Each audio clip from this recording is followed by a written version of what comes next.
Okay, we are now continuing with the next panel, a panel of the foreign ministries from Nepal and Togo. I will present them shortly.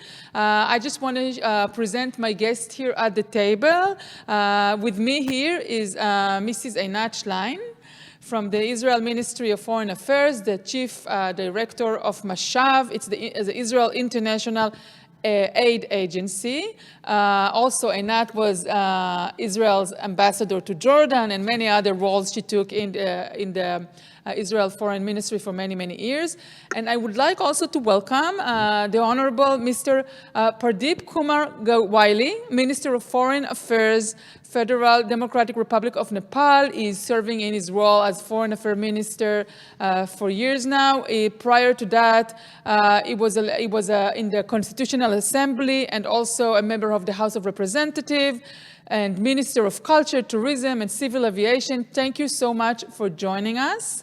In a few short minutes later on, we will also have the Foreign Affairs Minister of Togo. I will present him shortly after we finish the discussion with Mr. Gawili. So maybe you can tell us, Mr. Gawili, thank you for being here with us. Maybe you can tell us about the immediate and consequences of COVID-19 in your area, in South Asia, but also in your country, Nepal in particular. Thank you. Thank you very much. First of all, I would like to express my gratitude to the Society for International Development, Israel, for kind invitation to be the part of this very important event, theming the changing face of the development cooperation and humanitarian aid amid COVID-19. I found the theme extremely relevant and timely. Before I would like to share the COVID pandemic situation in the region and in our country, let me greet our Israeli friends with whom we are celebrating the 60th anniversary of our diplomatic relation.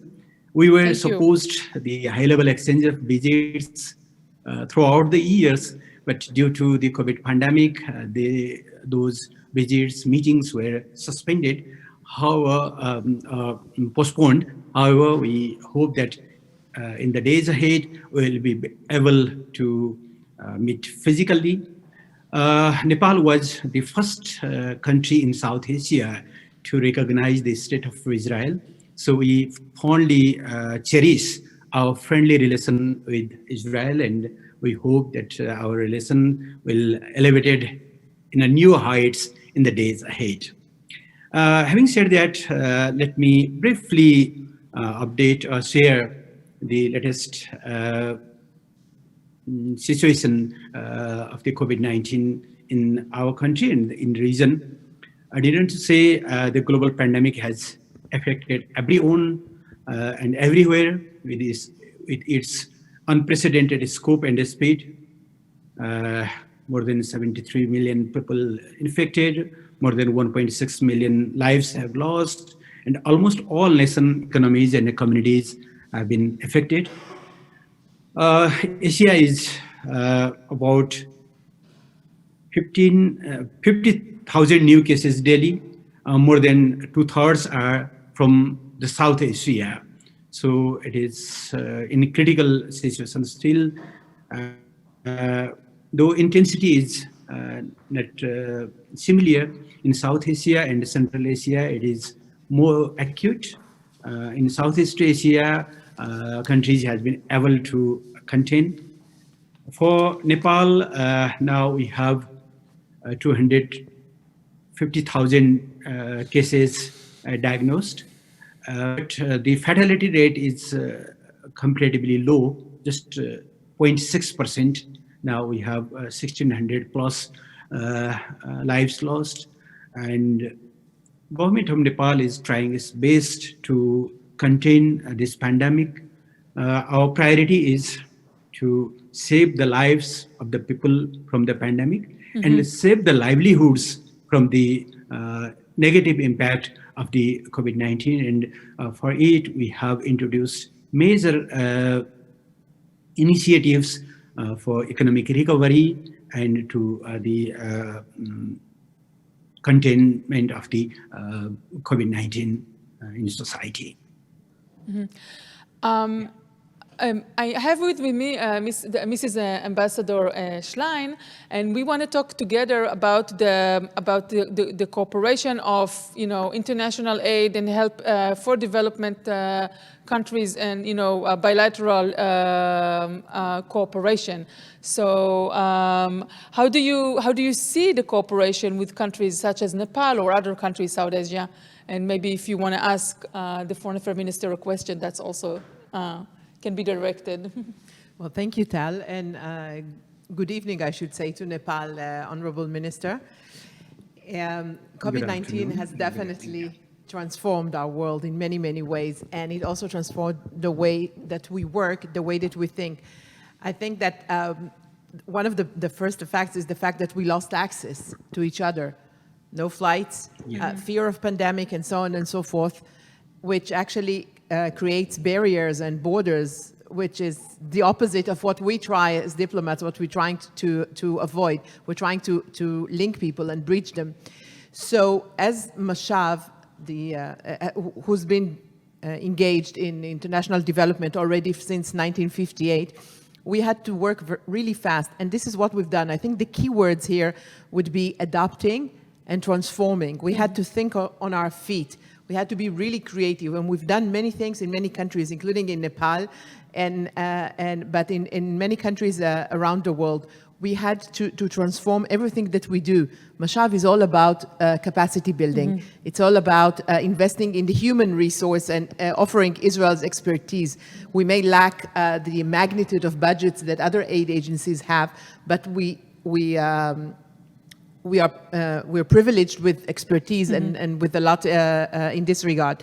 So we had to move all of our efforts online on the one hand, and immediately once the pandemic broke, we started shifting all of our work and concentrating on assisting other countries to fight the pandemic. And this is what we've done, and I'm happy to talk some more about it.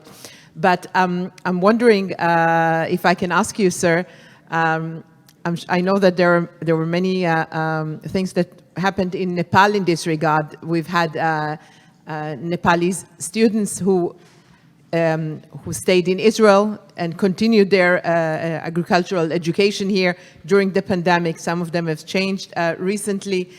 We've had some assistance projects in Nepal. I'm wondering if how this was accepted in Nepal. Thank you, Ambassador. That is really very, very interesting topics. Nepal is grateful to its neighbors and other multilateral donors and development partners who are quite generous enough to this tough time. Multilateral institutions like World Bank, IMF, Asian Development Bank, and the neighboring countries, India, China, and major development partners, US, UK, and other countries are continuously supporting in our fight against COVID-19. And I would like to thank Israel and Massav, which is doing a wonderful job for Nepalese people as well. You just mentioned about the Nepali youths which are working in Israel under the scheme of earn and learn, learn and earn. The skill transfer, skill learning and transfer has very, very effective for our country. Many returnees who come with the new technologies and knowledge, they have started their own businesses in their villages and townships. And I fondly recall my meeting with the then Masaraf head in Kathmandu, who was visiting Nepal last year. And during that time, we agreed to establish the 7 provincial center of excellence in agriculture sector. And now we have already finalized the MOU and protocol in that regard, and we hope that very soon those Center of Excellence will start, and it will be very, very effective for the technology transfer, which the Israel have the expertise. Similarly, the other people who are working in Israel, they are very happy for the working environment there, especially the caregivers and other. So we hope that such partnership, and especially the technology transfer, advanced technology transfer for Nepal's agriculture and the SMEs will be very, very beneficial to the Nepali people, and especially in the context of our drive to the economic recovery after due to the caused by this COVID pandemic. So, Mr. Foreign Affairs Minister, as we enter, we all know that we are entering a global crisis period. We don't know how many years it's going to take, but definitely we have some difficult years ahead of us. And, talking with Ambassador Schlein, I suppose some countries are looking for international assistance, not specifically from Israel, but from the IMF, as we heard before, from international organization. How do you see your country and maybe the region looking for development cooperation in the coming years? What is your expectations? Actually, prior to this pandemic, Nepal was in the road of rapid economic transformation and one of the fastest growing economy in South Asia. We were second after Bangladesh. We achieved almost around 7.1% growth in 3 consecutive years. So we were quite encouraged, and we have already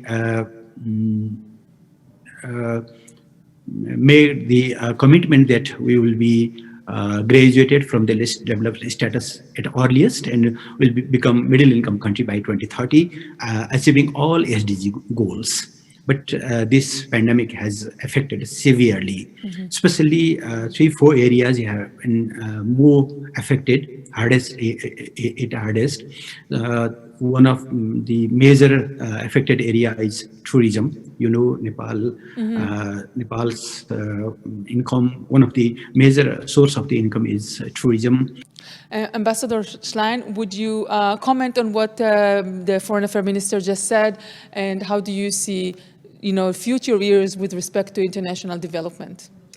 Well, as I said before, I believe the key word is adapting. We have to adapt. And I want to share with you some of the things that we've done in the recent month. Mashav, which trained over 300,000 people throughout the years, normally in Israel or through instructors that would travel to a different country, had to reinvent itself. So we've had hundreds and hundreds of virtual webinars, transferring knowledge and expertise online. We also agricultural knowledge online, but it's not just agriculture. I'll tell you a little story about agriculture in a sec. But whether we speak of agriculture, innovation, education, in any field, speaking of psychological aspects of the pandemic and so on, we've convened virtual tables, bringing in seniors from Israel and from other countries, trying to share experience, exchange views and expertise. I thought that was really useful. We also moved, and again, even with agriculture, to virtual courses. And one of the nicest... Would you say the countries? Yes, in various countries, for example. I see that the minister is back. I'll just complete this story. And I'll tell you that President Rivlin visited the Pacific Islands last year, and we promised to build them model farms and talk to them and share expertise regarding agriculture. Now, unfortunately, no one can travel, and some of these countries actually are not affected by the pandemic, so they don't really want guests, but they do want our expertise. So Mashav's Agricultural Center has been instructing them online on a weekly basis. In my mind, they take the laptops and go with it to the fields where all the work is inspected and they get new instruction and problem solving. I think it's amazing. Yeah, that's amazing. So, Mr. Foreign Minister, you were cut off just about the tourism. We heard from you that you are expecting maybe a change in the future with respect to the tourism business. Maybe you can give us a closing argument because we have to move on to other speakers, but I just want you to finish off what you just started to say. Sure. So we want broader international cooperation and collaboration to have the economic recovery. First and foremost, the universal coverage of vaccine is extremely important because until and unless every people can receive the vaccine, world cannot be immune for the pandemic. So COVID vaccines should be dealt as global public goods. It should not be dealt as means for pile of the profits. So we need global cooperation for the availability and access to the vaccines, and the global cooperation for the economic recovery, especially for the exploring the new jobs, resuming the tourism, and transforming the new technology so that world can achieve the SDG goals by 2030, despite of this severe setback. If we can develop a synergy between the developing and developed country, then we can overcome these gaps. So international cooperation is extremely important in this regard. Okay. Thank you so much, Foreign Affairs Minister Gaiwali, for taking the evening of your time and talking to our, in our conference. And hope to meet in Nepal as a tourist. We are now going to proceed with the program.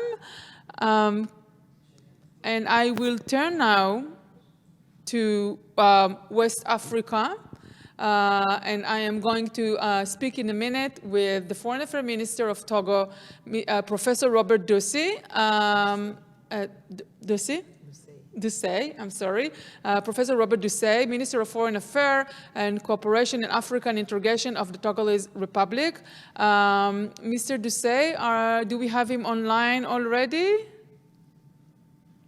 Let's hope for that, because we want to hear from Western Africa about the way they are cooperating with the, dealing with the pandemic and with COVID-19. Okay, should I, maybe we should continue and talk. You were just mentioning online courses of agriculture. What other topics and what countries are you doing that? Oh, we've been doing this all over the world. The beauty, we should look for some ray of sunshine in this whole horrible ordeal, right? So even if we miss the real human touch and the cultural exchange and everything that comes with a physical course, what we have now is actually through these virtual courses, we actually found that other countries that have no relations with us suddenly have access to Israel. And we had participants from places such as Pakistan, not to mention the Arab world, wow. Thinking of the Maldives and Indonesia and Comoro Islands in Africa and all sorts of countries with which we have no relations, and they showed up online. So maybe that is something that we're going to keep even once the pandemic is finally over. But I see the minister. Yes. Hello, Professor Dussey. I'm very happy to see you online with us. It's a pleasure for us that you are joining us today. Maybe you can tell us a bit from your perspective in Western Africa. How do you deal with the COVID at the moment? We know the international effort for vaccination has just begun, but I'm not sure if it's have reached Africa yet, or Western Africa yet. Please. Yeah, thank you so much. First of all, I would like to express you my gratitude for inviting me for this session, particularly to our friend Ambassador Eina Shelen, the head of Mashal, for this invitation.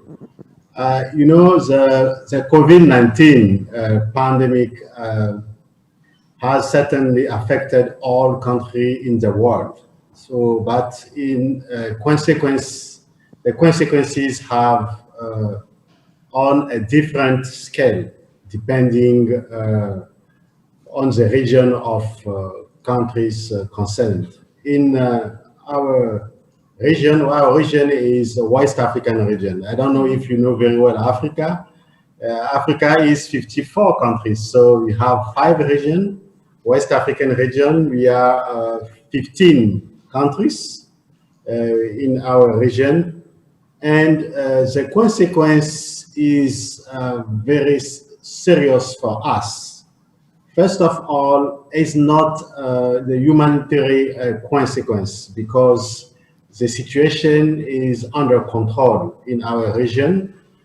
For example, in Togo, we have more than we have 3,000 3,216 cases right now, and only 66 deaths. So the situation is under control. But our problem is economic problem. Is economic consequences very difficult for us. We have in our region the African, we say the small organization. The name is African Economic and Monetary Union, and we have the country like Mali, Niger, Senegal, Togo, Benin, and the indication is the economic indication is going down right now. So we say the consequence is an economic consequence. If we need to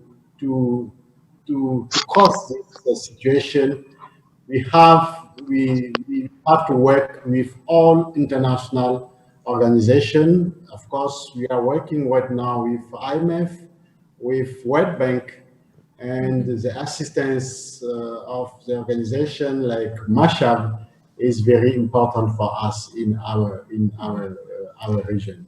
So concerning my country Togo, right now we have I can share with you some indication. So the number of employees in retail in leisure species has fallen, by 30%, and workplace attendance. So attendance in down, 12% from pre-pandemic levels. So the small and medium enterprise have been particularly affected. There are 41% in the agriculture and agro-industrial sector to have recorded a decline in the salaries of the order of 17.5 to 100%. Ambassador Schlein, would you like to refer a question or jump into the discussion with with Professor Desailly? Of course, it's great to see you, sir, and thank you for joining us. I want to talk about something that we found during the pandemic. We tried to reinvent ourselves, we tried to build on the existing infrastructure. And as Mashab has hundreds and thousands of graduates in various places, let me tell you about things we've done in West Africa. In West Africa, we had many courses targeting innovation. And as it was really hard to transfer any assistance in the beginning, we built on this infrastructure in order to support assistance. How? We first engaged with a group of very skillful young students that were a part of our innovation trainings in Senegal, and we provided them with a data file to print protective gear for hospitals in 3D printers. And we had to identify these young people that already worked with us. They had a printer, we gave them the file, and then we started printing them, providing basically just the raw material price. Then we engaged with other organizations. We engaged in Senegal and in Cameroon with UNICEF, with, for example, or with other embassies. And we started printing these masks. I'm happy to tell you that in the last 6 months, we've printed hundreds of thousands of these masks. We provided them in Senegal, in Cameroon, in Ethiopia, in Ghana, in Angola, in South Africa, in many places. In Nigeria, we had over 100,000 only then. And this is a nice way of combining the existing infrastructure and the wish of people to get engaged in things that help themselves. This is not about patronizing. This is about working together, us and you together, in order to better this world. Professor Doucet, what is your expectations for your country, for Togo, with respect to international aid? Maybe you can talk a little bit about the vaccination distribution, because we don't know what the situation in Western Africa at the moment with the, the vaccine has just started, so it's probably not there yet.